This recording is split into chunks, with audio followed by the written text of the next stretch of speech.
Bihar ഉപമുഖ്യമന്ത്രിയും ബി.ജെ.പിക്കാരനുമായ Samriddh Chaudhary convener ആയ മന്ത്രിതല ഗ്രൂപ്പാണ് കേന്ദ്രത്തിന്റെ നിർദ്ദേശം പരിഗണിക്കുന്നത്.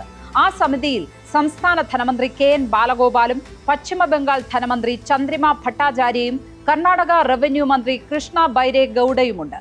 ഇവർ മൂന്നുപേരും പ്രതിപക്ഷം ഭരിക്കുന്ന സംസ്ഥാനങ്ങളിൽ നിന്നുള്ളവരാണ്. കൂടാതെ ഉള്ളത് ഉത്തർപ്രദേശ് ധനമന്ത്രി സുരേഷ് കുമാർ ഖന്ന, രാജസ്ഥാൻ ആരോഗ്യമന്ത്രി ഗജേന്ദ്ര സിംഗ് ഖിംസർ, ഗോവ ഗതാഗത മന്ത്രി മൗവിൻ ഗൌദിഞ്ഞോ എന്നിവരാണ്. ഇവരെല്ലാം ബി.ജെ.പിക്കാരാണ്. ബി.ജെ.പിക്ക് ഭൂരിപക്ഷമുള്ള ഈ സമിതി കേന്ദ്ര നിർദ്ദേശം അംഗീകരിക്കുക എന്നതല്ലാതെ മറ്റൊരു സാധ്യതയുമില്ല. അടുത്ത ഘട്ടമാണ് GST കൗൺസിൽ. GST കൗൺസിലിൽ കേന്ദ്രത്തിന് 33% വോട്ടും സംസ്ഥാനങ്ങൾക്ക് 67% വോട്ടുമാണ്. ഇവിടെയും ബി.ജെ.പി ഭരിക്കുന്ന സംസ്ഥാനങ്ങളാണ് കൂടുതൽ എന്നതിനാൽ മറിച്ചൊരു തീരുമാനം പ്രതീക്ഷിക്കേണ്ടതില്ല. മന്ത്രിതല സമിതിയും GST കൗൺസിലും അംഗീകരിക്കുന്ന തീരുമാനം നടപ്പാകും.